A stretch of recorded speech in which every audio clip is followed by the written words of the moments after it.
Good afternoon, everyone, and welcome to SAMHSA's Gang Center's webinar. Today we are presenting on effective programs and partnerships for early diversion. My name is Melissa Neal, and I am a Senior Research Associate for Policy Research Associates and the lead for communications out of the Gang Center. And I just have a few housekeeping remarks. First, the views, opinions, and content expressed in this presentation do not necessarily reflect the views, opinions, or policies of the Substance Abuse and Mental Health Services Administration or the U.S. Department of Health and Human Services. Throughout the presentations, we welcome your questions. What you will see is a Q&A pod on the right side of your screen, and at any time during the presentations, you're welcome to submit questions. However, please note that we will not be able to answer the questions until the conclusion of the last presentation. So we will not respond to the questions as they are submitted, but at the conclusion of the last presentation, we will go through as many questions as possible. You may have noticed that a poll popped up, and so we would greatly appreciate your participation. We'd like to learn a little bit about who is participating on the call, where you're from, what type of agency you work with, and that helps us understand the audience that we're speaking to today. And again, that's on the right side of your computer screen, and we welcome your participation. And finally, this webinar is being recorded. We have a full agenda for you today. We have opening remarks from SAMHSA, and then 3 local jurisdictions presenting on their efforts in early diversion. And we have a number of presenters, as you see on this agenda. So now we will move into opening remarks. We have Roxanne Castaneda from SAMHSA, and she is going to open us with some remarks from SAMHSA. Roxanne? Thank you. Thank you, Melissa. Hello and welcome. My name is Roxanne Castaneda from SAMHSA. I'm a grants project officer and lead for the Early Diversion project. As stated in our funding opportunity application for early diversion grants, data indicates that a significant number of individuals that come in contact with law enforcement and criminal justice system have a mental disorder. The U.S. Department of Justice Office of Justice Programs reported that 1 in 7 state and federal prisoners, about 14%, and 1 in 4 jail inmates, about 26%, reported experiences that met the threshold for serious psychological distress.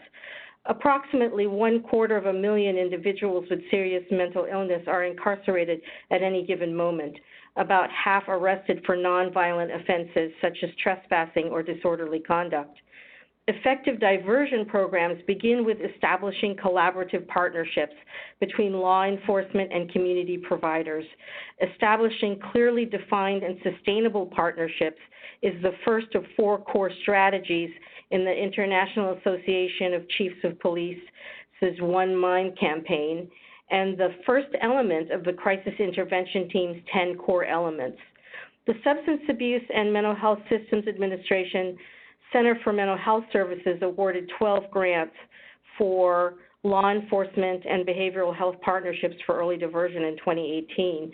The purpose of this program was to establish or expand programs that divert adults with a serious mental illness or a co-occurring disorder from the criminal justice system to community-based services prior to arrest and booking. Special consideration has been given to applicants who proposed to use grant funding to support early diversion services for veterans. We welcome the presenters from the Fairfax County Diversion First Initiative, Charleston County Jail Diversion Practices and Programs, the Harris County Mental Health Jail Diversion Program today. We are very grateful for your time, and we would also like to acknowledge the Gaines PRA Center for all their work on this project. Melissa? Thank you, Roxanne.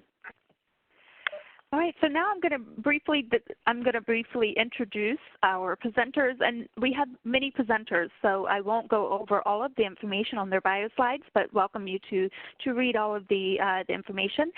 Beginning with Abby May. She is the Director of Acute Services for the Fairfax Falls Church Community Services Board. where she manages a 24/7 emergency services, mobile crisis services, and a 16-bed crisis stabilization unit. She is a licensed professional and certified substance abuse counselor with over 22 years of experience. Lieutenant Reddick Morris is the co-CIT coordinator and supervisor at the Maryfield Crisis Response Center. He is an award-winning deputy sheriff and has served the Fairfax County Sheriff's Office and residents of Fairfax County for 25 years. He supports the Diversion First initiative through Maryfield Crisis Response Center's law enforcement operations and various community outreach engagements. Lisa Potter serves as the lead for the Fairfax County Office of Strategy Management Diversion First initiative. And she has extensive experience in data analysis and evaluation, strategic planning, program development, and cross-systems initiatives. Jennifer Roberts is the Executive Director of the Charleston Dorchester Mental Health Center, one of the largest mental health centers in the state of South Carolina, serving over 10,000 patients annually. She serves as the co-vice chair of the Charleston County Coordinating Council, and she plays an integral part in the Safety and Justice Challenge in Charleston. Chief Deputy Patricia Garrison is a current member of the Charleston County Sheriff's Office Command Staff and is assigned to the Special Operations Department. She served as past president of South Carolina's Police Accreditation Coalition, and she has been an assessor for the Commission on Accreditation for Law Enforcement Agencies since 2000. Keena Pace is Chief Operating Officer of the Harris County for Mental Health and IDD, which is a state-designated local mental health authority and local intellectual and developmental authority that serves Harris County. She is a licensed clinical social worker and serves on the board of directors for the Association of Substance Use Professionals. And finally, we have Frank Webb, who is retired from the Houston Police Department after 36 years of dedicated service. He led the development and implementation of the Houston Police Department's crisis intervention team. He was selected to teach all Texas police chiefs a state-mandated 16-hour CIT class and was selected as the discipline chair of the committee that developed the original 24-hour CIT module for the basic peace officer curriculum. So thank you so much to all of our presenters. And now I'm going to turn it over to our Fairfax County team to begin the presentations. Hi, thank you very much. This is Lisa Potter with Fairfax County. And before we talk about our early diversion site, we wanted to provide a little bit of context about our community. We're a large urban suburb of Washington, D.C. We have over 1.1 million residents. We're about 15 miles outside of D.C., and we're a very large community, 400 square miles, and we have the largest behavioral health and public safety system in the state. While it's a very prosperous community, we also have very deep pockets of need. And while we have tremendous community and political support for our diversion initiative, the need and demand for services can make it challenging to take programs to scale. So our Diversion First effort is a countywide initiative offering alternatives to incarceration for people with mental illness, co-occurring substance use disorders, or developmental disabilities. We use the sequential intercept model, and we have programs and services along that continuum. And our hope, our plan is we want to be able to intervene at various points along that continuum. So Diversion First is an overall approach, and under that umbrella, we have a number of different services and programs. One of the first questions we asked when we were planning was, divert to what? So we were very fortunate that we had a pretty robust continuum of behavioral health services already in place with a detoxification center, crisis stabilization, outpatient, case management, residential, MAT, peer support, and a 24/7 emergency services and mobile crisis in the community. So just a little bit about our timeline, and for folks who are looking at starting a program, please know that we did have some early efforts that were not successful. So we first started in probably 2004, 2005, and there was some support for this effort, and we launched crisis intervention team training. But over time, we drifted. We drifted from the model. Things were a bit diluted, and our efforts really fell off. So in 2015, we did have a groundswell of community support, of leadership support in our community, and that really allowed us to move things forward very quickly. So we reinstituted crisis intervention team training, as well as mental health first aid training. We signed on to the national initiative Stepping Up and the White House Data-Driven Justice Initiative. And we convened a stakeholders group, initially of about 30 people, and that's grown to over 250 people on our distribution list. And we started a Diversion First Leadership Group, which allowed us to bring together all of the chief leaders of all of the organizations, as well as the county, and that group served as an oversight group, but they also helped to remove any barriers that were encountered. The other thing that was helpful is we set a very aggressive timeline. We started in August of 2015, and we set a timeline to open our Crisis Response Center January 1st of 2016. So it was a pretty heavy lift to pull together all of the MOAs, policies and procedures, initial staffing, but there was tremendous support to make that happen. So we did, and we opened the Crisis Response Center in 2016. And we did a lot of planning for what the rest of our diversion continuum would look like. So in 2017 and 18, we focused on jail services, behavioral health supports and services in the jail, emphasis on supervised release programming, initiated a co-responder model pilot, which you'll hear a little bit more about, launched a drug court. We do have a mental health docket. We applied for and received approval from the Virginia Supreme Court to launch a mental health docket and initiated a jail-based addiction recovery program. So for 2018, what we're looking at is launching that mental health docket, hopefully late July, early August. And we really need to update our sequential intercept model specific to Fairfax. So we have a workshop scheduled for early August, and we'll be able to get a better sense of, we've done all this building, what do we have, where are our gaps, and where do we need to look strategically in the future for where we want to focus our efforts. We've also been working to get on-site medical clearance at the Crisis Response Center, which will help folks who are here who might require hospitalization to be able to get that clearance on site. Also, we'll continue our data and evaluation work. As we're folding in new programs, that requires that we expand our evaluation plan, and we'll talk a little bit more about that as we move forward as well. So I'm going to turn it over to Lieutenant Reddick Morris, who's going to talk about the Crisis Response Center. Well, thank you very much, Lisa. Again, Reddick Morris, Second Lieutenant with the Fairfax County Sheriff's Office.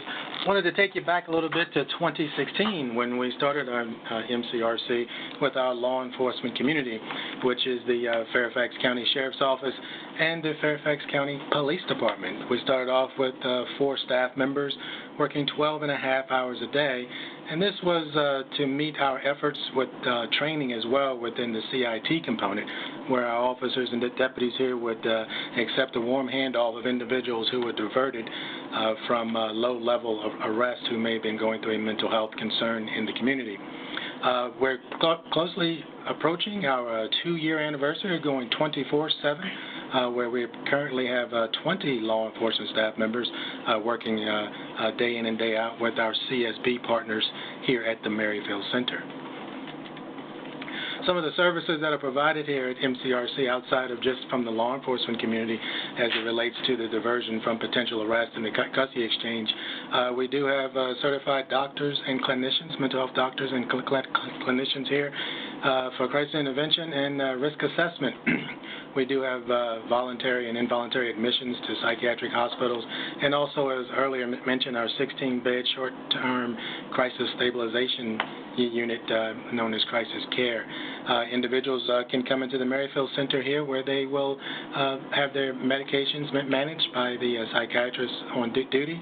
And we also have referrals to appropriate level of care within the community itself. And then we also have peer recovery support, which is a great plus to us as individuals who are working for the CSB here in Fairfax County, who have lived experience within the mental health community, and they sometimes will adopt individuals who may be going through an active crisis, which has helped us out quite a bit as we relate to them from the law enforcement component. But we also have our mobile crisis unit. We have two. We have Mobile Crisis 1 and 2. Our first unit itself works with two individuals pretty much for a good part of the day, I believe from 8 until midnight. Then the second one is staffed with only one person, and they work from 10 to 8, I believe it is. So within those services themselves, it shows that we're not just bringing individuals from the field, but we are doing a very good job in diverting the individuals not just from arrest, but also into services in the least restrictive way. Through these efforts, obviously, we've had a big effort from the law enforcement community. We have to have our law enforcement folks buy into what we're doing. As you can see right here from our crisis intervention training, we here in Fairfax County have trained over 776 law enforcement officers in this 40-hour block of instruction. We also have our mental health first aid going on, 606 from the Sheriff's Office and 1459 from our fire and rescue friends, which places us right around a little over 2,000 people for the mental health first aid component. And so with that, those numbers greatly grow for the individuals that come into the Merrifield Center, and that's greatly contributed to the training that we've conducted for our law enforcement community as well as our other public safety partners. Since January 2016, we've had over 6,000 individuals that have been transported into the MCRC by law enforcement, and we're close to 1,400 individuals who have been diverted from potential arrest. Those numbers are very big, again, contributing to the training, but the 1,400 individuals who have been diverted from potential arrest is a very big cost savings to us here in Fairfax County, and we will continue to move forward with our continued efforts. I'm now going to turn it over to Abby May, as she was previously introduced as the Service Director for Emergency and Acute Services for CSB. Thank you, Riddick. So getting into some of our data, our Merrifield Crisis Response Center is actually housed within emergency services, which serves all of Fairfax County for individuals who may walk in or be brought in by a family member if they're in a crisis. So our emergency services sees over 6,000 individuals per year, and the numbers here for the MCR population are those that are just law enforcement involved, and that's about a third of the individuals that we see are law enforcement involved. So kind of looking at the demographics, you can see it's pretty equal in terms of male and female in terms of who's being brought in. Most of the individuals are under age 40, and we were kind of surprised about how many people were under the age of 18 that were brought in. There were law enforcement involved either voluntarily or involuntarily brought in. You can see the breakout in terms of race, with predominantly serving Caucasian and white, and also African American or black individuals. About 10% of the folks that we're serving have unstable housing, whether they're homeless or just have struggles with maintaining housing. Looking further at the next slide for emergency custody orders, which is an order that's issued if somebody needs to be brought in by law enforcement against their will. So if they have a mental health issue and they're at risk to themselves or others, they can be taken into as a part of diversion, potentially if there's an arrest, to our crisis response center to be evaluated. So you can see the impact of the CIT training on this graph has just been significant. That law enforcement, the more law enforcement were trained, and also being able to have the access to the transfer of custody at the MCRC has had a huge impact. I mean, the numbers were drastic. Looking at calendar year 2015, before we started this program, it was a 249% increase from 2015 to 2018. and then again 56% from 2016 to 2018. So it's really been a significant impact.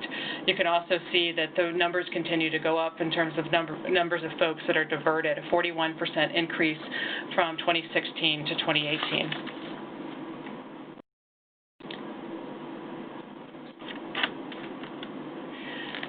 So I know that Lisa and Reddick touched on this a little bit earlier, but as kind of expanding the Diversion First initiative, we were looking at super utilizers, so individuals that are calling 911 repeatedly and utilizing public safety, whether it's fire and rescue or law enforcement, and also going to local emergency departments as well as our Community Services Board emergency services. And we looked at the numbers of super utilizers and the impact on the system and what could we do differently to try to help those individuals and reduce the impact on public safety. So we started a co-responder model pilot. We're still in the pilot in November of 2018, and that's a combined effort of a CSB staff person, fire and rescue, and law enforcement that are going out and responding to the community, targeting specifically individuals that are super utilizers of public safety.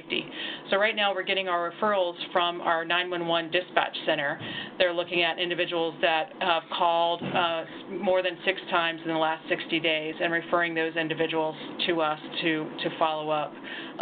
With the goal being to provide outreach to engage these individuals in treatment, divert them from arrest, reduce the numbers of calls to public safety, and then increase the overall safety and community health and hopefully a more effective and efficient use of resources.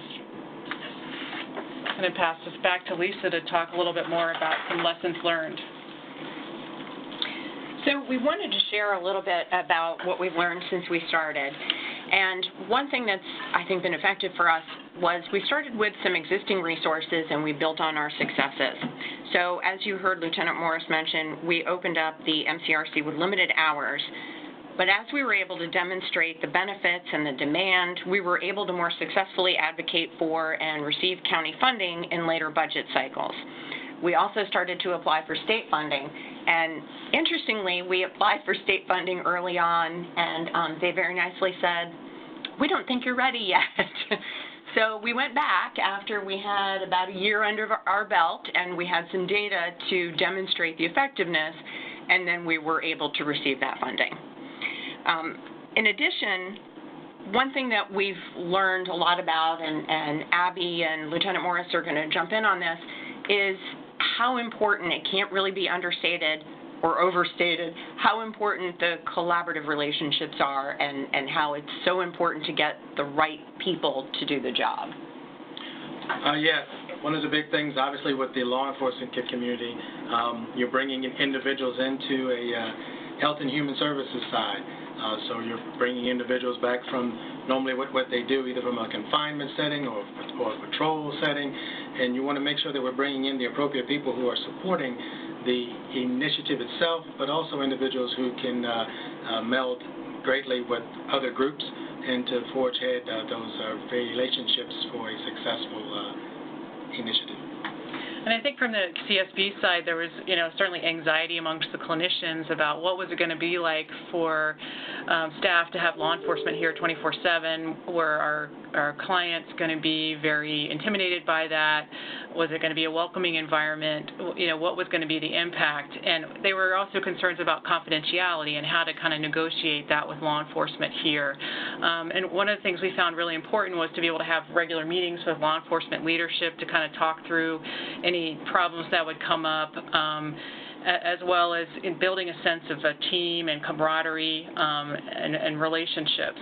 And I think what we saw really quickly is that it was amazing that they were amazingly on the same team, that they were working together for the same goal, and that separation really wasn't that obvious anymore. We also found it really important to have a data-driven culture, which was hard to establish in the beginning.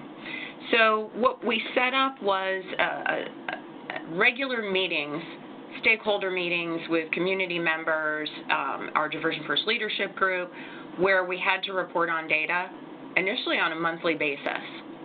So that required people to not only start capturing data, but to look at it and really understand what it means. And we started to, every data element that we added, we started to learn more and more about the program and make changes along the way.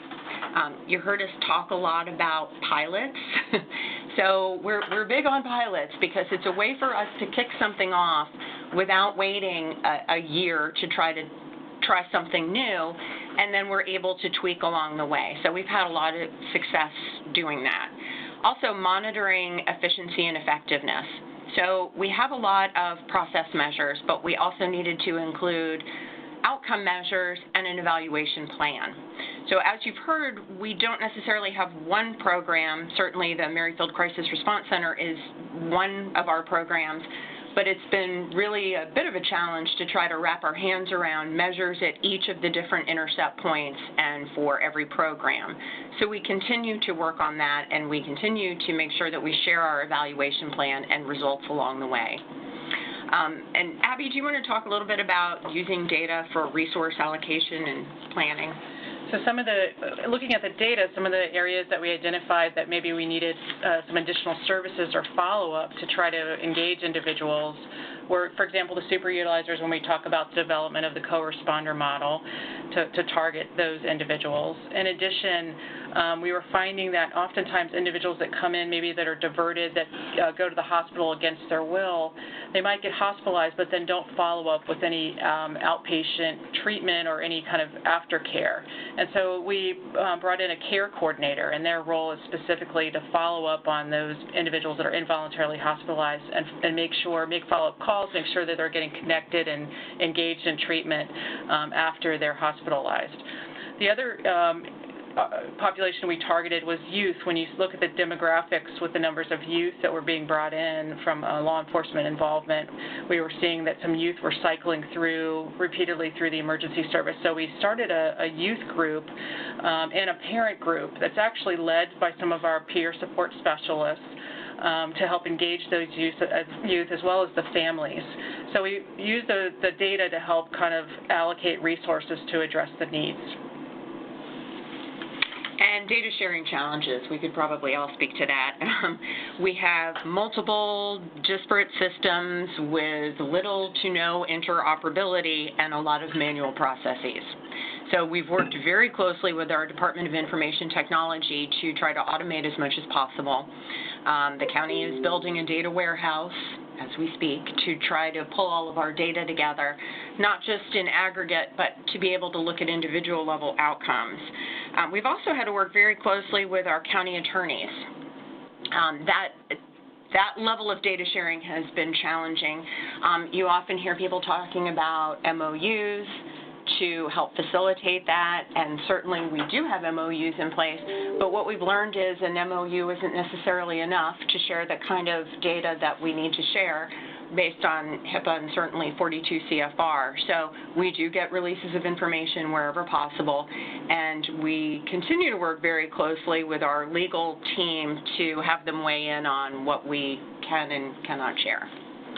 And finally, we found it really important to celebrate our successes along the way, and wherever possible, strengthen that sense of team, help people be engaged and motivated on the staff side, on the side of the folks that are doing the work, and certainly on the community side. We want to make sure that the people who are constituents of Fairfax County are involved, they're aware, they know what's happening with our efforts. So we try to highlight in public meetings and our annual reports, in stakeholder meetings, in press releases, some of the success stories that we become aware of all the time. We try to, Merrifield Crisis Response Center did the celebration for the 24/7. Yes, back in July 2018, we celebrated our 1 year 24/7. As I mentioned earlier, we're getting ready to approach our second year, which has been very instrumental. We've been able to bring over additional staff. We've also had some individuals who've come over and worked with us on a temporary basis. And during that time, a lot of times our consumers or clients may from time to time thank us for what we've done. So we do a very good job to ensure we communicate that back to the staff member that was involved, but also making sure we vet that up through all of our partners just to show our efforts not just from the CSB perspective, but from law enforcement as well. And finally, the only bullet I think we haven't hit on here is the performance measures and outcomes. We spoke a little bit about that, but just to give folks a sense of some of our broad outcomes, we have seen a 41% increase in those diverted from potential arrest from 2016 to 18, a 17% decrease in total days in jail for our behavioral health population with misdemeanors, a 43% increase in number of inmates referred to jail-based behavioral health services, and our pretrial supervision has continued to rise since 2017 among inmates in the behavioral health population. So that's another opportunity for us to divert people out of the criminal justice system where possible. So thank you all very much for your time, and we look forward to hearing from the other jurisdictions.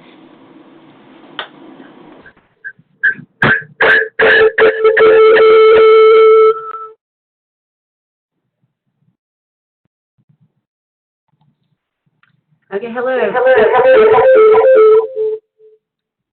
This is Jennifer Robert with the Charleston Dorchester Mental Health Center. I'm here with Chief Deputy Patricia Garrison from the Charleston County Sheriff's Office. And we're going to go over some of our jail diversion practices and programs that we have going in Charleston. But first of all, I'm going to also, like Fairfax, kind of give you a little overview as to what Charleston looks like to help y'all gain a better understanding. So first of all, Charleston County has about 405,000 citizens. Since our center actually serves Dorchester County also, that county is smaller with about 160,000 people. But one thing I'd like to point out for South Carolina is we are one of 2 states left where the Department of Mental Health is not the broker of services, but the providers of services. So we have a whole treatment continuum with the Department of Mental Health in the state of South Carolina, covering 46 counties. We have 4 inpatient hospitals and 16 outpatient mental health centers. We also run nursing homes and have housing services and care coordination and lots of other adjunct services to treatment. But that does make a difference in that it makes it easier for us to coordinate services throughout our state as well in our 46 counties. So we'd like to start with kind of, as Fairfax talks a lot about the relationships with law enforcement and behavioral health, I wanted to kind of give you some background on our relationship with law enforcement and how long-term it is and how important it was to kind of be successful in all of our jail diversions. So Pat's going to give you a little information about that. One of the things that I think has been really thematic for us as we track our success is we had built the relationships before there was a need. Most of our officers do not remember any time when mental health was not one of our strongest partners. We've done this our entire careers, building towards this. So I think that if we were going to give any recommendations, it would be to build the relationship quickly, to build very strong relationships. We've got each other's cell numbers. We know each other. We sit down and have meals together. We have the relationship, and then we know that a very strong partner is going to make sure that we're successful. So in those relationships, I think we have been doing CIT training with South Carolina Department of Mental Health and our local DEODIS, which is called Charleston Center here, and NAMI with law enforcement probably for 20 years. We also do crisis negotiation training where our mobile crisis team is training with all of law enforcement there, and they actually become trained negotiators so that when we're on scene, we can work together and know how to work together well. And I listed here some other kind of trainings we do together, but we do train a lot with law enforcement, and it gives us a good opportunity to get to know each other and to learn each other's systems.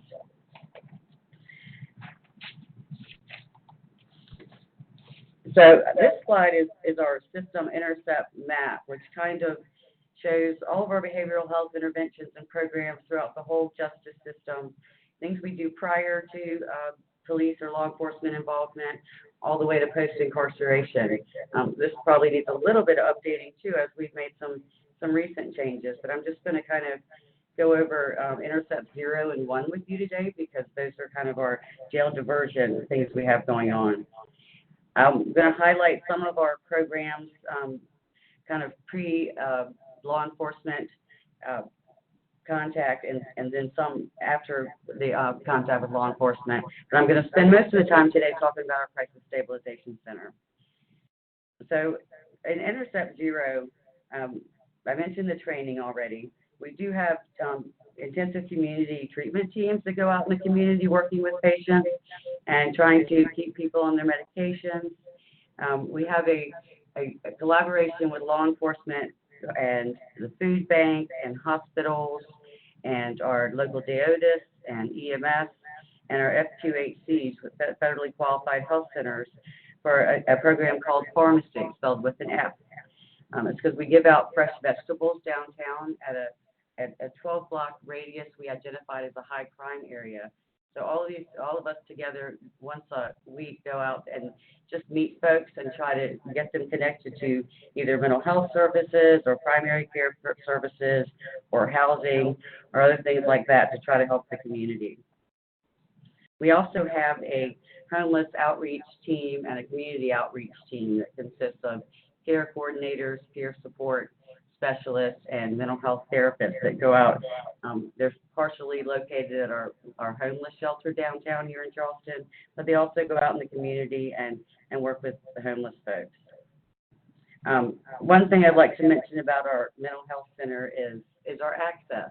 So you can get an appointment with us in either one of our locations in Charleston or Dorchester just by walking in the front door for a routine appointment. We don't even require appointments. So a lot of people think state agencies might take a while to get into, but for us, anybody can come anytime and we will do an assessment.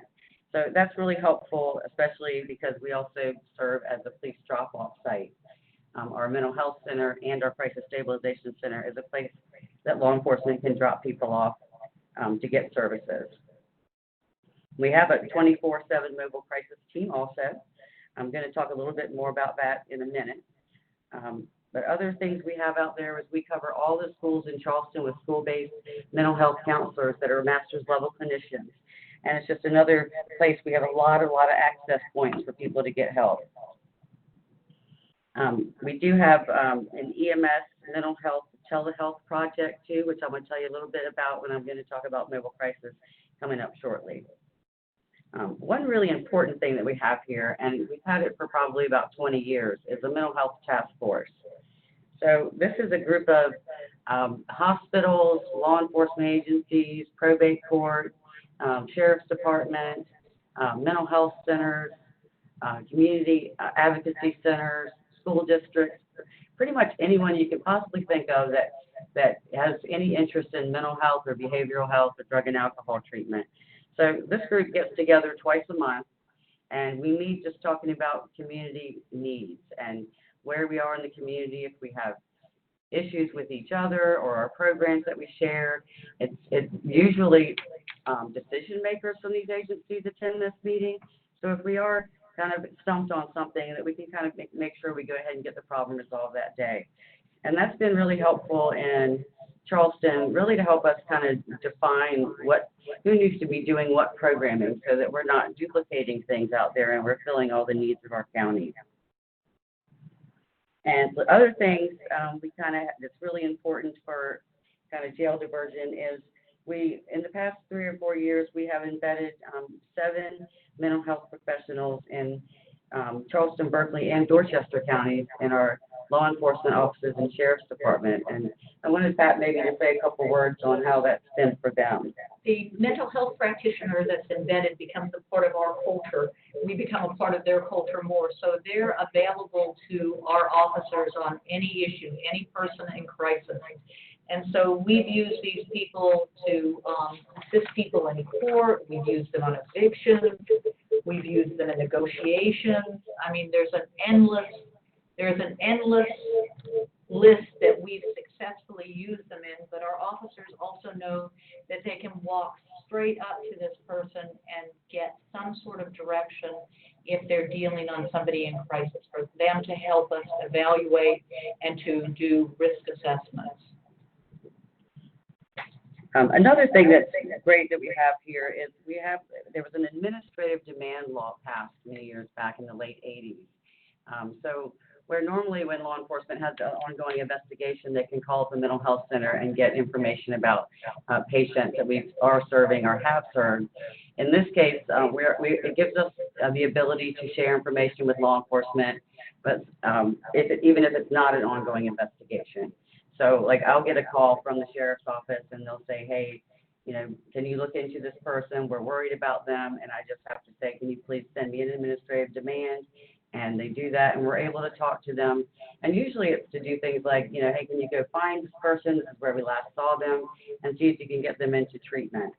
And I think that the combination of mental health and the law enforcement, I think that as much as we're dedicated to the compassionate treatment of the mentally ill persons in crisis, we also have a commitment to community safety. And the risk assessments that we do with the administrative demands, I think, have served us extremely well. And lastly, coming up, we are in the process of embedding a mental health professional, master's level person in our Charleston 911 consolidated dispatch.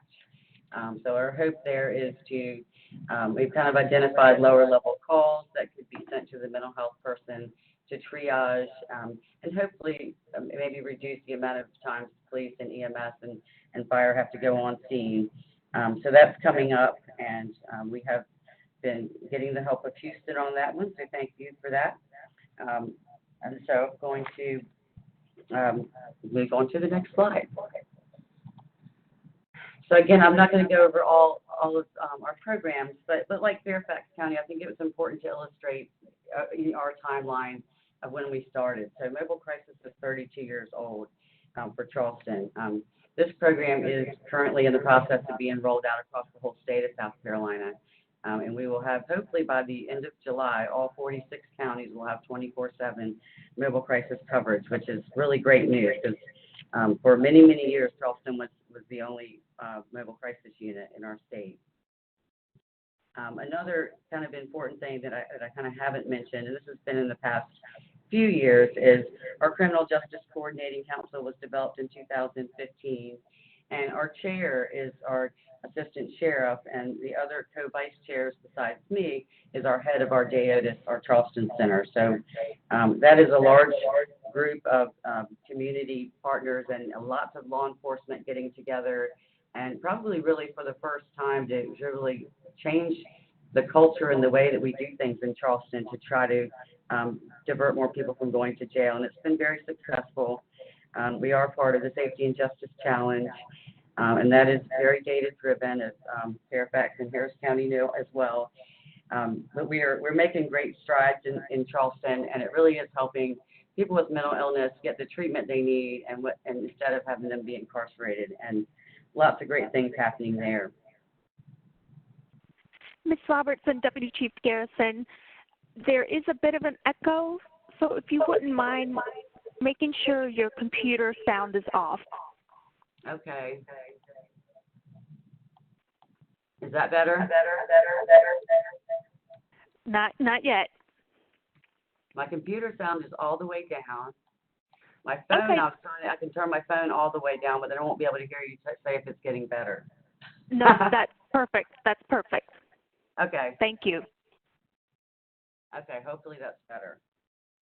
You'll have to it is. Sign language. Thank you. So I did want to talk a little bit about our mobile crisis team.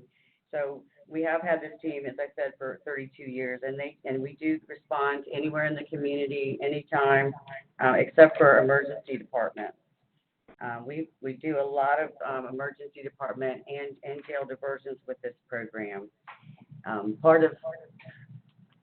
sorry. I've turned everything down.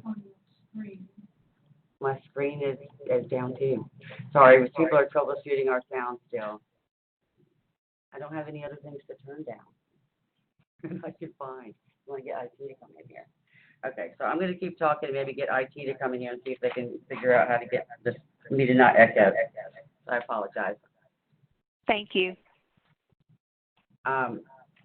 So anyways, so mobile crisis, one of the other things that's been added to mobile crisis in the past couple of years is our EMS telehealth video program. So this is where someone would call 911 and EMS would go out to a scene and they would realize it's a mental health patient. So they would clear the person medically.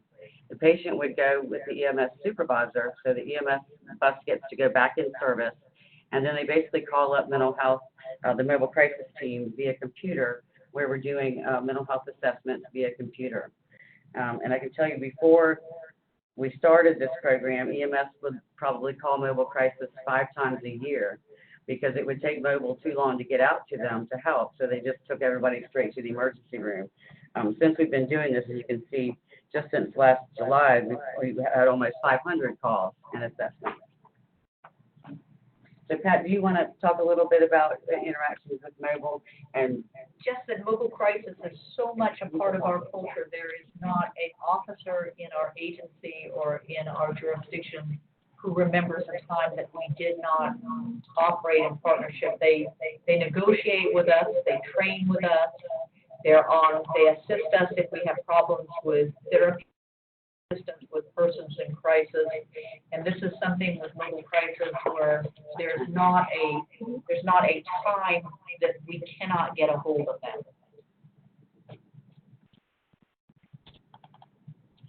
Okay, so one of the other great things about mobile crisis, and it has kind of affected our tracking of data at the Crisis Stabilization Unit, is because, as Pat mentioned earlier, our long-term relationships. We have police officers and captains and things that just directly call the mobile crisis team when they need help, or they take people to our mental health center because they always could. So as we started to look at jail diversions and police drop-offs and things at the Crisis Stabilization Center, we couldn't figure out why they were so low, and then we kind of figured out at our center, and they were being called at our center, and the police were still calling our staff here at the center. So at first we thought we were kind of not being successful, and then we kind of realized that we were. Excuse me, Mary, I need to change slides. Okay, so I'm going to talk about our Crisis Stabilization Unit now. We opened this unit again about 2 years ago, and the main reason it is there is to divert people from jail, from emergency departments, and from inpatient hospital stays. The other thing we use the unit for is as a jail step down or even an inpatient step down. And like we had a guy that came out of jail, it didn't quite have his housing secured, and so we had him stay at the unit for the night until we could find him housing. So it's been both used for crisis and stabilization, so to speak.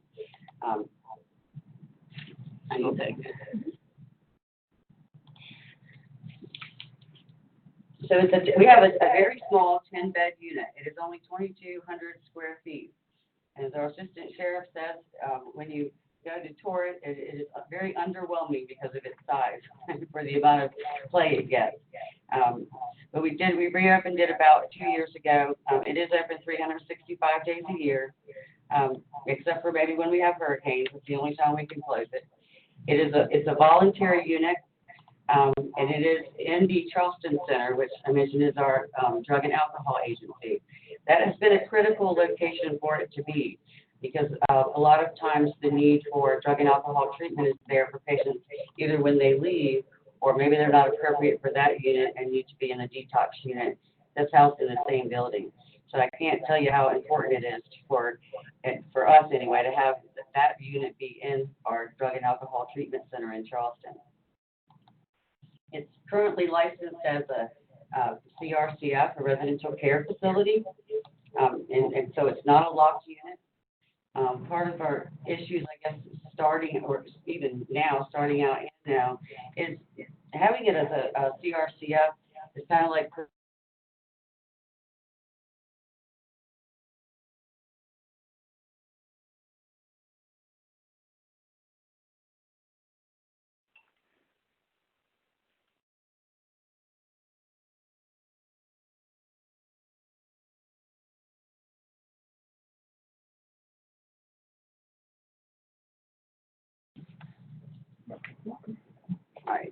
Thank you. Thank you, IT. Hello, IT. Okay. Our unit is for adults only. It is voluntary. As I said, people must be medically stable to come into the unit, not violent, not intoxicated, and able and willing to be in a rigorous treatment regime when they get there. We do use it for police drop-off, and I can tell you one difference from when we had the unit open before is it was not a police drop-off before because we did not have law enforcement on site. So part of the staffing of the unit is to have a 24-hour deputy on site. I'm sorry. And Pat, do you want to talk a little bit about that part, and then I will tell you about the treatment providers that are also staffing the unit. South Carolina allows the tiering of law enforcement officers. We have class ones, but we also we're allowed to have limited duty deputies, and those deputies are only assigned to duties as listed by the sheriff and as trained for. So they have a 9-day academy. We put them through crisis intervention training. We put them through the same block training as our regular deputies. But as far as being cost effective, they are more cost effective in filling these this staffing for us. Okay, so we also staff the unit with master's level clinicians. We have bachelor level clinicians that work night shifts. We have nurses on every shift, and we also have psychiatrists. Kind of growing pains on that, on the staffing of a unit that's 24/7 is, making sure it's staffed. So we also have to have a number of staff that are ready to work at any time if we are low on staff. Our psychiatrist goes in about 3 hours a day, every day of the week, to meet with the patients and provide medication. We do have, we're fortunate enough to have a Medical University of South Carolina here in Charleston. So we have about 13 residents that are on call for the unit that work overnight, so that we're always staffing all of our admissions with a doctor. Patients that go into the unit do get a lot of services. So they all get seen by a nurse. They get medically cleared. They get seen by doctors. They get group therapy, individual therapy. In addition to that, we have psychosocial rehabilitative services. We've got certified peer support going in, both for individual sessions and group sessions. We have care coordination services in the unit, where they're linking patients to other services they need. Maybe it would be housing or primary care, or even referring them to the drug and alcohol treatment. And we also have vocational services and entitlements available. Recently, that's been one of the changes to the unit, that all of these services were kind of sent in as needed, and we've learned just kind of from feedback from patients that we need a more regular functioning every day, having all of these services available to every patient. So we did just make some recent changes with that.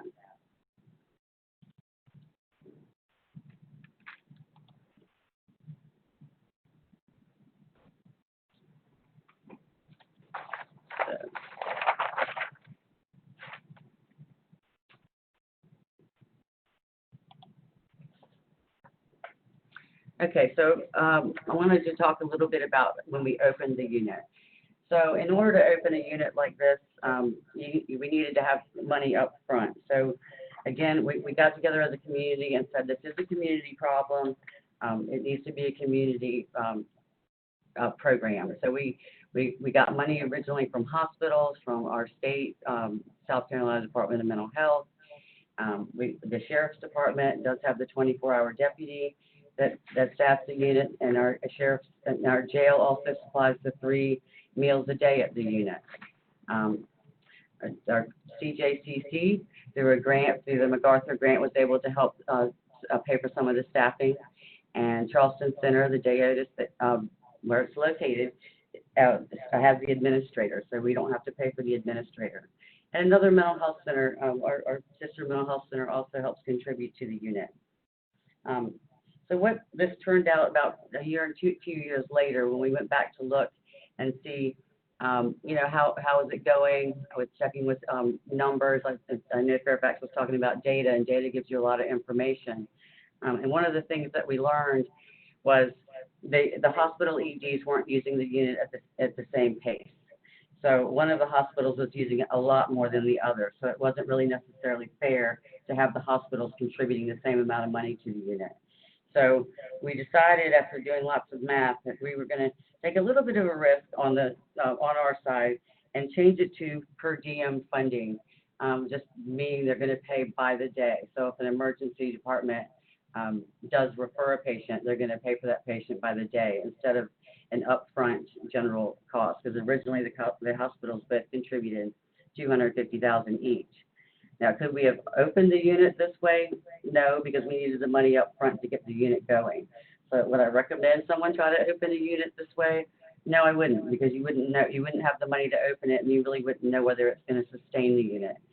But over time, I do think that it's helped us get a third hospital on, because they originally thought they were kind of too far away and realized that they actually have a lot of people from their community coming to the unit.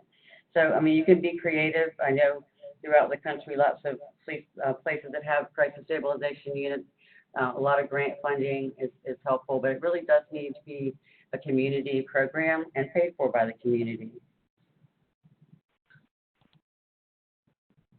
I talked about some of the cons, so yeah, it's just not guaranteed funding to the unit unless you have everybody kind of come up with the money up front.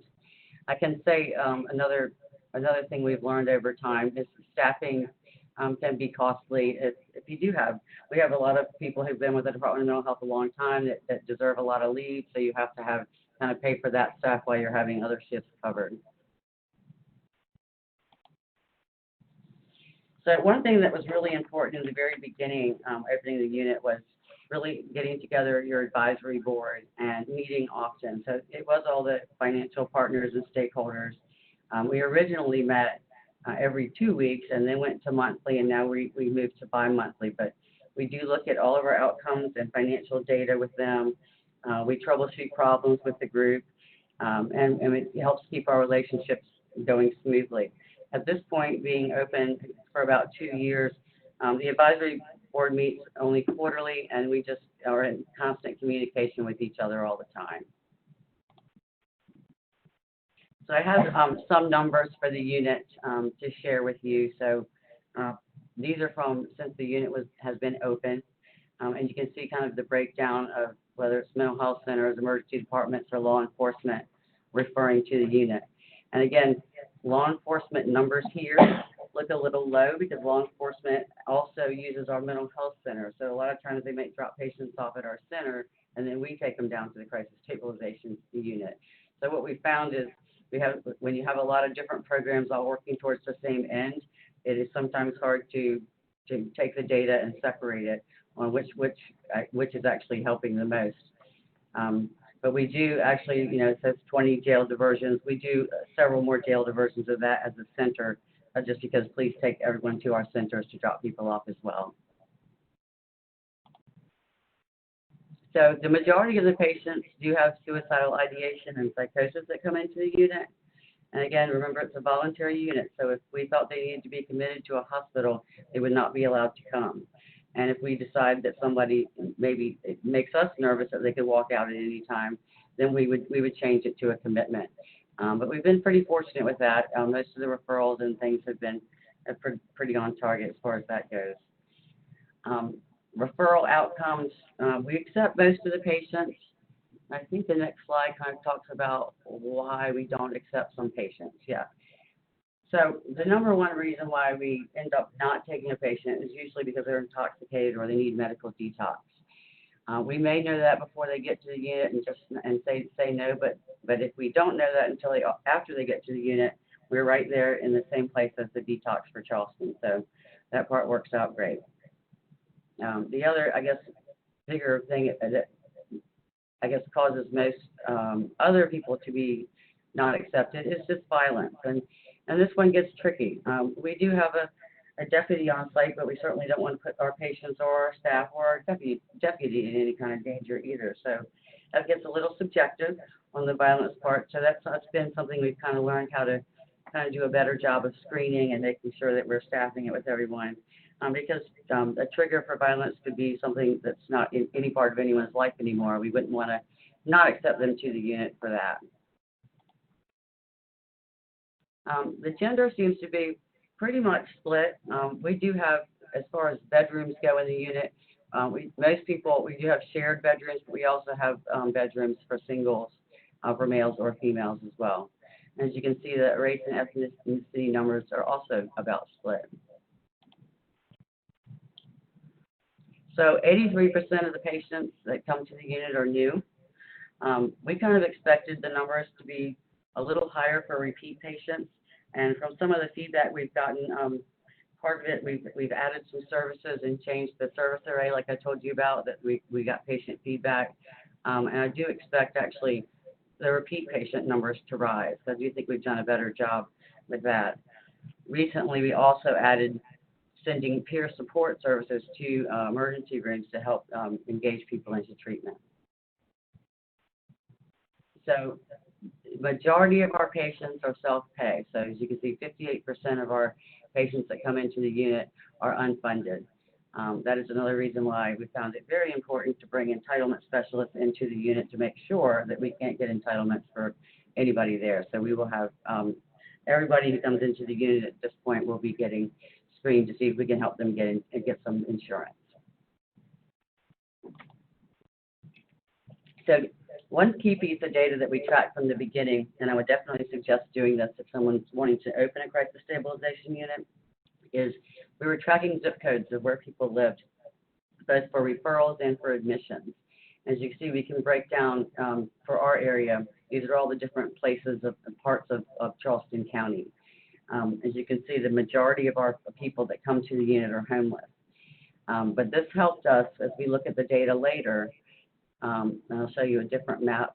It's kind of mapped out a little bit different, but it shows where all the admissions for the units come from. This helped us to be able to tell one of the hospitals, well, hey, I know you didn't think that people were going to be coming to the unit from that far away, but they are, and they're in your catchment area, and you really should be part of the stakeholder group, and they actually have come on board. So tracking this kind of data has been very helpful for us, too.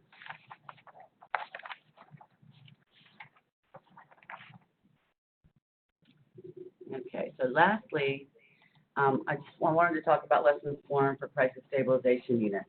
I think probably the best thing I could tell people, and whenever people come visit us, is one size does not fit all. I mean, I think a lot of places want to have a really fancy place, a really big, beautiful center, and you really don't have to have the deluxe version to get one started.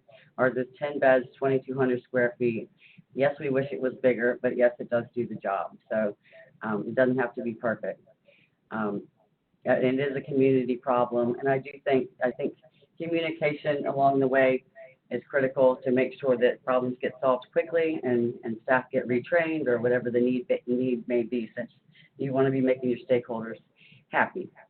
And we do track everything. I could have bored you to death with charts on the Crisis Stabilization Center, but it's really helped us to look at our programming and changes that we need in the future for that. Right next to the Crisis Stabilization Center is the soon-to-be open Sobering Center for Charleston. We have a picture of it here.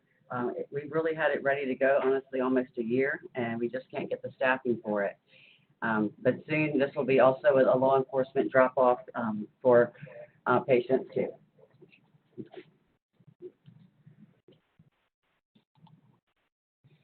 And Pat's going to talk a little bit about lessons learned for relationships with law enforcement and building trust. I think that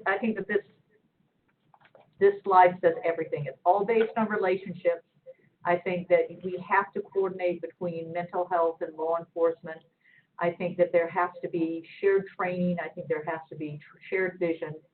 I think that having mental health embedded has helped us. I think having them a phone call away has always helped us. I think where it says attend roll calls and local police, I think that they're part of our family. Mental health is always there when we need them. They're part of everything that we have for major initiatives, and I think that those are the important lessons. So that's us. Yep, that's us. Thank you.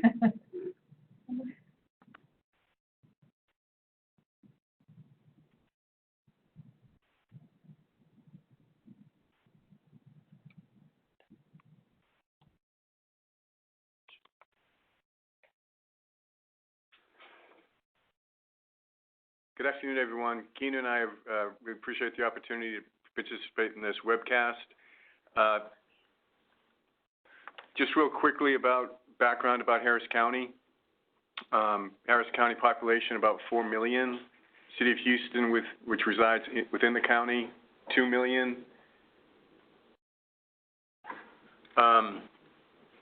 44 municipalities within Harris County, 36 different law enforcement agencies. Collaboration has been mentioned throughout, and we just want to also mention we started collaborating, when I say we, the law enforcement agencies in Harris County, specifically the Houston Police Department, Harris County Sheriff's Office.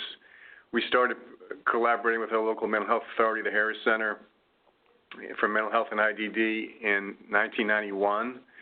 The first training that we provided for law enforcement that we developed was 1993. Developed our crisis intervention team program in 1999, and opened our first jail diversion facility, the Neuropsychiatric Center, NPC for short, in 1999. Since then, over 100,000 people have been brought to the NPC by law enforcement. This is a facility for people in serious mental health crisis. Many of those individuals would have been arrested if the NPC did not exist, but they were taken to the NPC to get help for the mental health problem rather than taken to jail. The second facility that we opened in 2012 was our sobering center. The year before the sobering center opened, the Houston Police Department alone incarcerated over 20,000 individuals for public intoxication. That number dropped to 782 in 2018. Huge drop. The missing piece was, so the sobering centers for individuals with public intoxication, substance abuse issues, the NPC, people with serious mental health crisis, and the piece that we didn't have was for people who committed low-level nonviolent crimes. They were not in mental health crisis, not intoxicated, but had mental health or psychosocial issues that were believed to be a factor in the crime.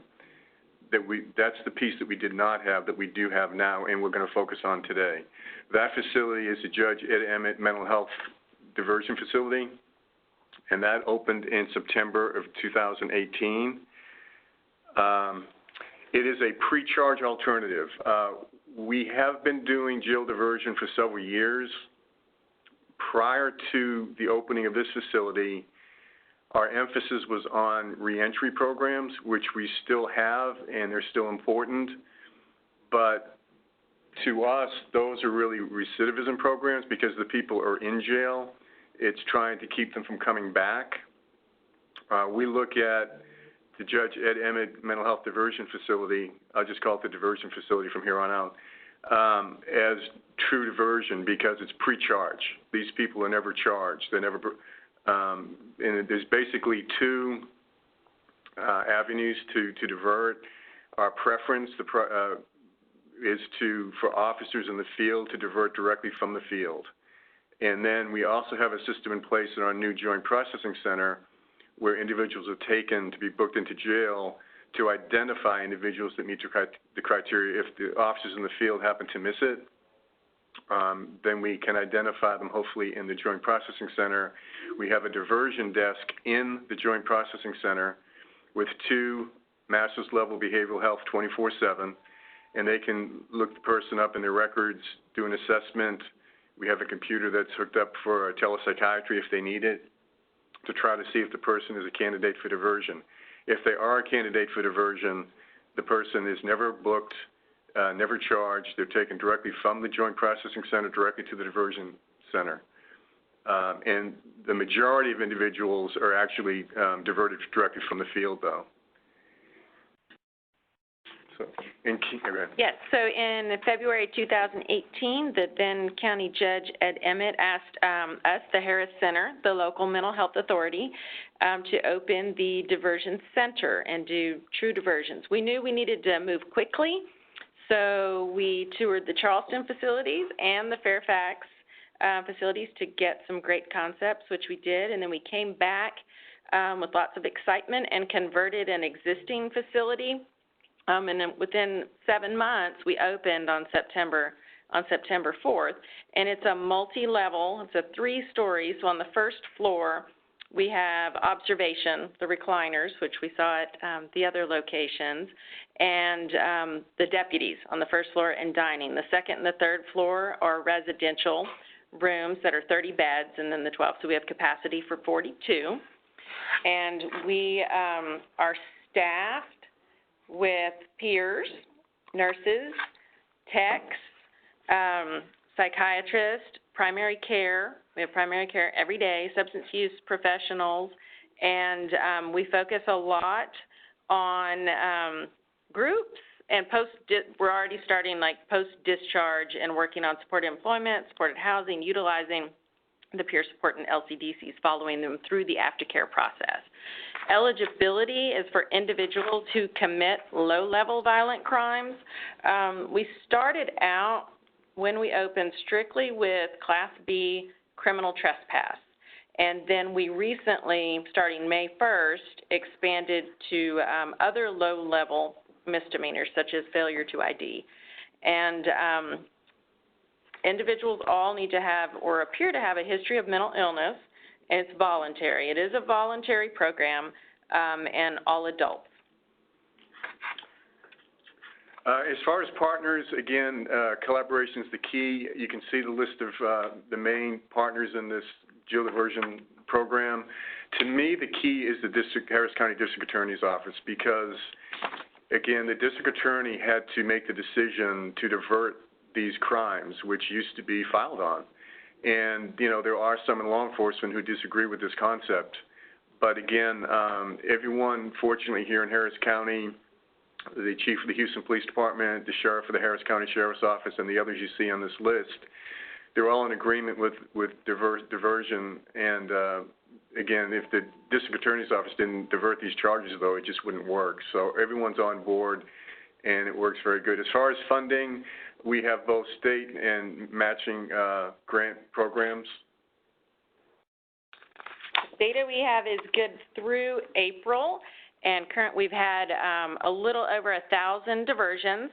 The average length of stay has been 65 hours, and we've gotten down our average time for drop-off. This is for the officers to make it an easy process. When they come in, they fill out on an iPad a low-level offender form, and then they're able to hand it over to the mental health professionals.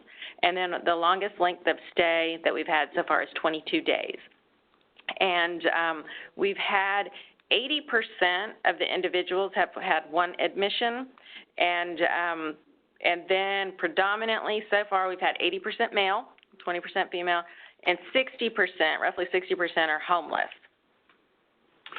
As far as bookings of the people that have come through the diversion center, we've had 0 new jail bookings. Again, this started in September 2018, so it's fairly new. 25% of the participants have received outpatient and or residential services after release. 70% have agreed to wraparound services. And then we're seeing a 15% booking reduction compared with our baseline. Harris County Jail, real quickly, some of the reasons why we believe jail diversion is so important. You know, I think the first thing is we just think it's the right thing to do, trying to get help for individuals with mental health, psychosocial problems, where they're definitely a factor in these low-level nonviolent crimes. But there's also a cost savings. In the Harris County Jail, these are our numbers. You're going to find different numbers for different jails, but $57 to house a person, general population, $67 general population with taking psychotropic meds. And we have a jail mental health unit in the Harris County Jail. It is the Harris County Jail alone is the largest mental health facility in the state of Texas. And it was mentioned in the introduction, about 26% of county jail inmates have serious mental health issues.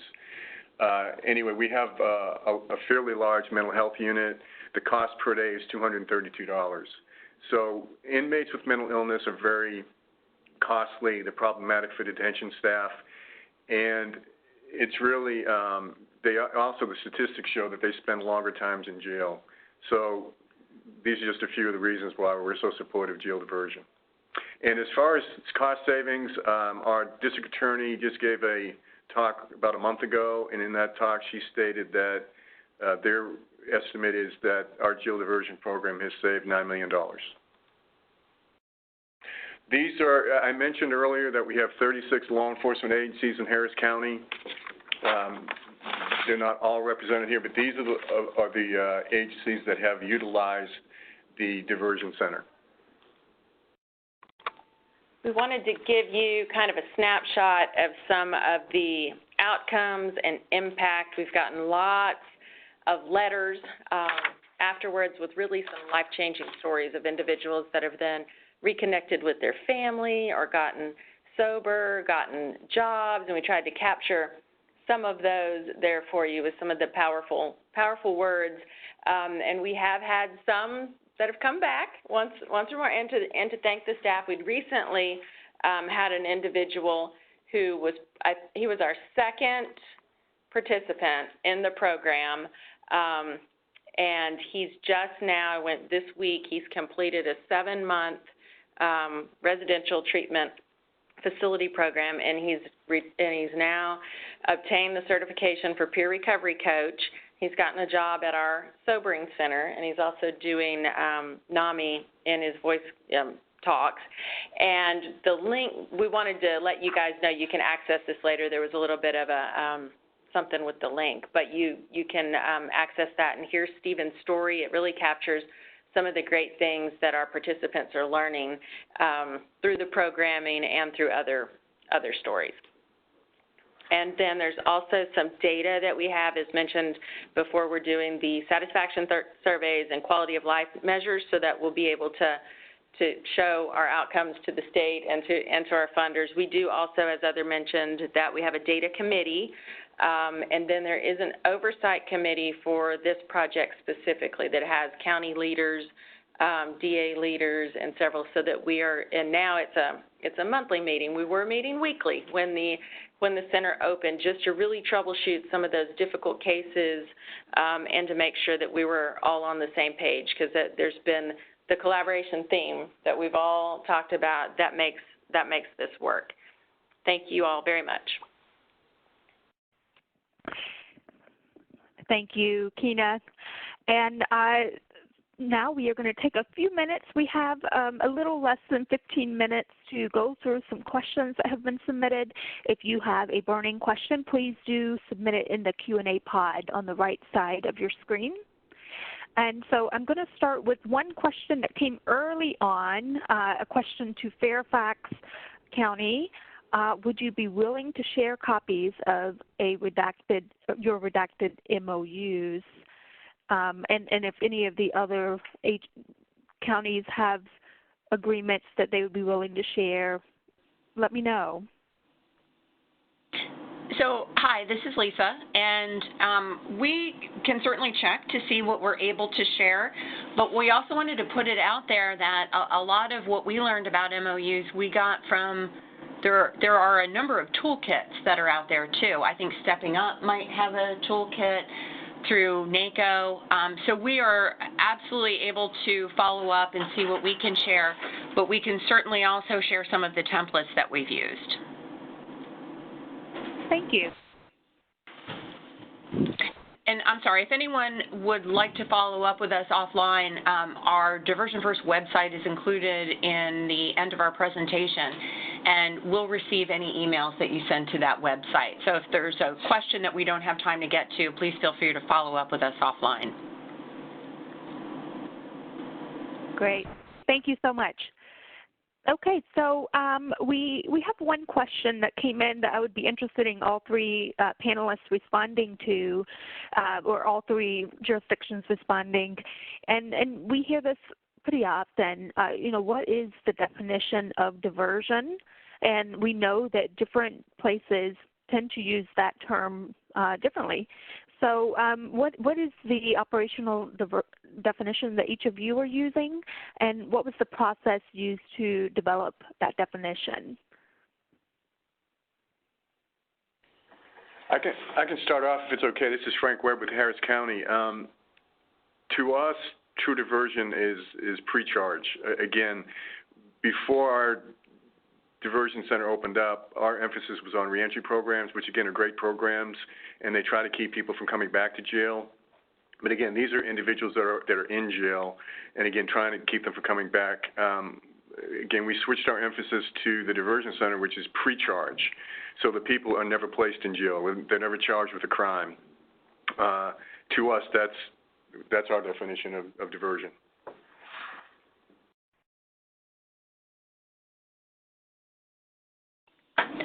Hi, this is Fairfax again. So we also have quite an emphasis on diverting at pre-arrest, although I think we look at it a little bit broader, and that had a lot to do with how our initial stakeholders group wanted to define diversion, to have various diversion points along a continuum of care. So we look at it as any point of diversion along the sequential intercept model.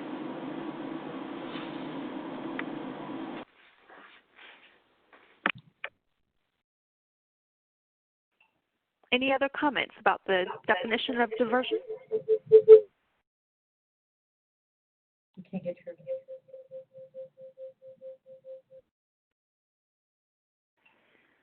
Okay, hearing none, I just wanted to mention one question specifically directed to Houston.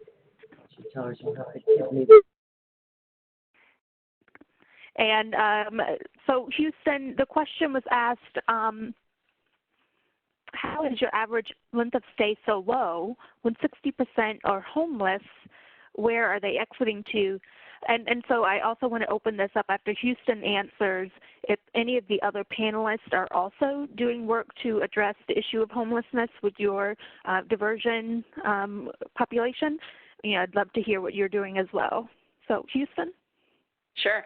Yes, there is a significant homeless population, but there's a lot that do go back to live with friends or family, and we're in the Midtown area. It's very walkable, and we're right across the street from where our homeless outreach team is, our PATH program, our crisis residential unit. So we have a lot of Salvation Army and a lot of other residential facilities, homeless shelters, and so a lot of people then do walk to another facility. But that's the majority. And then some do go to a residential treatment and to some other follow-ups. But we have some additional work groups and things that we're working on, our length of stay, and trying to figure out also some of the assessment tools that we're using. And, you know, we're assessing. We have some that come in that do need significant health care and or experiencing a mental health crisis that are going to our neuropsychiatric center, and then they come back afterwards. Any other? Frank? Okay. This is Jennifer in Charleston. Echoing again. Can y'all hear me? I can now.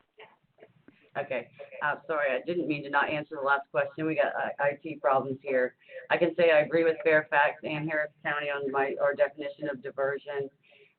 For homeless, we have our homeless outreach team and community outreach team that actually does a lot of community work with homeless people. They are coming into our crisis stabilization as like other crisis stabilizations. The majority of our patients there are homeless.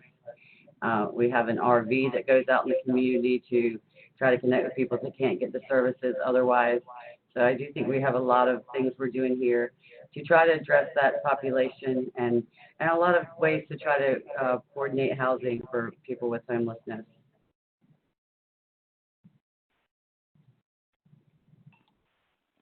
Fairfax County, do you have anything to add? Similar to Houston, we also have a number of homeless shelters and residential facilities that people will often discharge to, but we've also made housing a priority in our funding requests. So we do have a pretty significant amount of housing funds from our county as well as some from the state, and we apply for federal opportunities when we can. And we also try to leverage some of our county priorities. So right now, affordable housing is a huge priority in Fairfax County.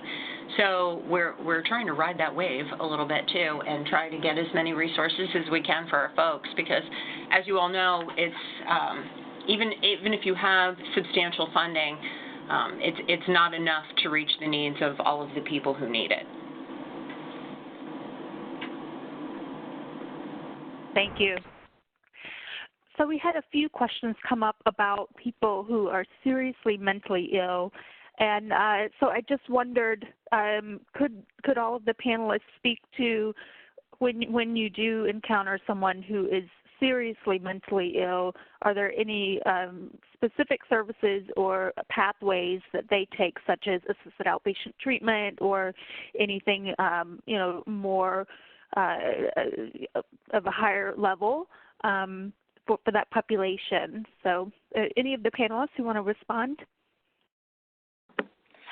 Sure. In Harris County, we are seeing the majority of our population the acuity is severe and persistent mental illness.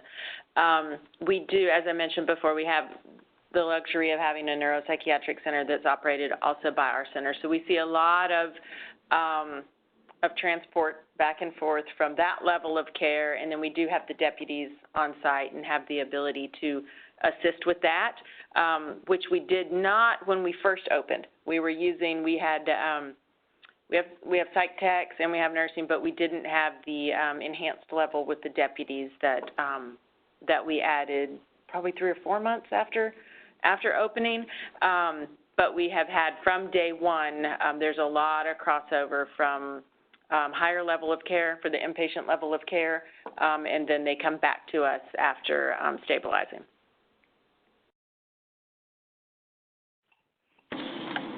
Hi, this is for Fairfax County. That's who we are serving, severely mentally ill population. And, we have, I think Lisa mentioned, a variety of different services that we refer to. Regionally, we can refer to 4 different crisis stabilization units, and then we have teams within our CSB, like PAC teams, Program for Assertive Community Treatment, and intensive case management teams that can go out in the community and provide follow-up care, as well as, robust outpatient services, partial hospitalization.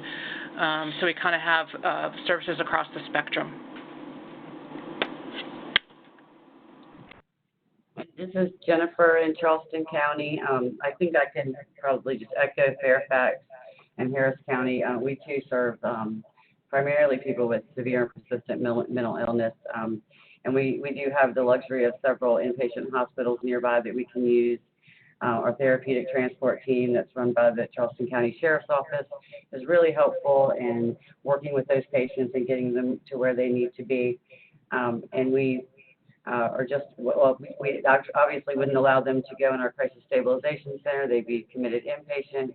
But as one of the other counties mentioned, sometimes our service can be a step down. But we also have teams that go in the community and check on these patients and do more intensive work with them. So it sounds like I kind of echo the other 2 counties. Wonderful. Thank you.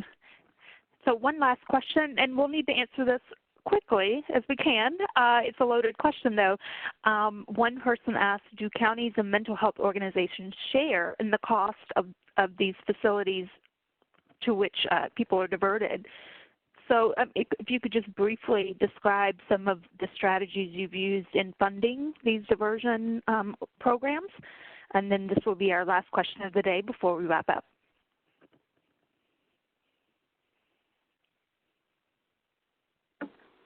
It's a yes for us in Harris County. There's significant investment at the county level, and the county received the state matching dollars and then contracted with us. And then they're also dollar for dollar matching the services through the deputies, the patrol time, the DA's office, and treatment dollars. So yes.